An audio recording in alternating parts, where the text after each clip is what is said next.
नाही नाही नाही, राजकारण आहे ना, पहिल्यासारखं नाही राहिले. बरोबर आहे, बरोबर. तुम्हाला सांगतो, आपण त्यांना निवडून द्या ना, आपण त्यांना उडवून घ्या, अशी गंमत झाली आजकाल. खरंय ना, खरंय. बरोबर आहे का नाही? बरोबर. सगळे गट फुटले, सगळे गट फुटले, आता फक्त एकच गट फुटत राहिलेलं आहे साहेब, कोणतो? महिलांचा बचत गट. बाबू. बरोबर आहे का नाही? बरोबर आहे. तुम्ही मला सांगा, आजकाल फक्त दोनच जणांना किंमत आहे, कोणतं? ज्याच्याकडे इमल आहे आणि ज्याच्याकडे एमएल आहे. बाबू.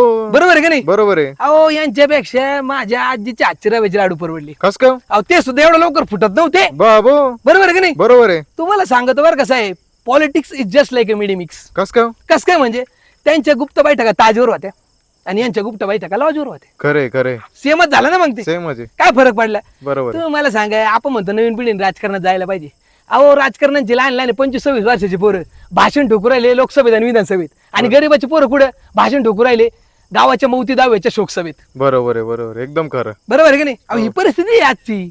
लोकांची नियतीच ती ना. हो. हमारा नेता कैसा हो जिसके पास. पैसा हो. मग लोकांची नीतीच ती ना, पैसा फेकून देऊ मासा. देखो. मग मग काय होणार आहे?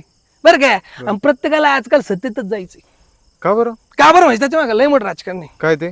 काय म्हणजे कसं असतं साहेब, ज्याचा मित्र मॉनिटर असतो ना, त्याचं नाव कधीच फाळावी येत नाही. हो गौरव शेठ, एवढं डीप? डीपचा विषय नाही, खरं आहे का नाही मला सांगा तुम्ही. एकदम खरं आहे हो. तो मला सांगा, आजकाल फक्त आमदार खासदाराचे पोरं आमदार होऊ राहिली. बरोबर आहे की नाही? बरोबर आहे एकदम. एक काम करा म्हणलं, आपण एक काम करू म्हणलं, सगळे मिळून मतदारसंघातल्या लोकांनी पैसे गोळा करा आणि कॉन्ट्री करा, हा. आणि यांच्याच पोरांना आमदार खासदारांना यांच्याच पोरांना मंत्री करा, विषय संपू टाका ना. हा बरोबर आहे. बरोबर आहे की नाही? हा. काय डोकं लावायचं?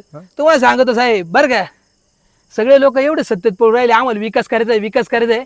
जसं काय पुढच्या 4-5 वर्षामध्ये प्रत्येक महाराष्ट्रातलं गाव जसं काय स्मार्ट सिटी होणार नाही, प्रत्येक घरासमोर जसं काय हॉन्डा सिटी येणार आहे, बाबू. तसं काय होणार नाही ना. हा. हे सगळं चुकीचं आहे साहेब. हो. बरं का, आणि चुकीच्या गोष्टीला चूक म्हणणं पण गरजेचं आहे. बरोबर. बरं का, तुम्हाला सांगतो साहेब, लोकशाहीमध्ये सत्ताधारी आणि विरोधक हे दोन्ही पण सारखेच असतात. बरोबर की नाही? बरोबर आहे. आपल्या गावामध्ये एक म्हणे, ज्याला बाप नाही त्याला धाक नाही. बरोबर? एकदम अहो, बरोबर. सत्ताधाऱ्यांना धाक ठेवायला जर विरोधकच उरला नाही, तर सत्ताधारी त्यांच्या मनानेच काही पण करतील ना. खरे ना, खरे. बरोबर आहे का नाही? एकदम बरोबर. अहो, सत्ताधाऱ्यांवर अंकुश ठेवायला विरोधी पक्ष असतो. हो. आणि तुम्हाला सगळ्याला विकास करायचा म्हणलं कसं चालेल? हा. बरोबर आहे का नाही? बरोबर आहे. थोडा लोकशाही जपा, नाही तर काय चालले तोंड घे तिकडे तिकडे. बरोबर नाही ना ते राजकारण.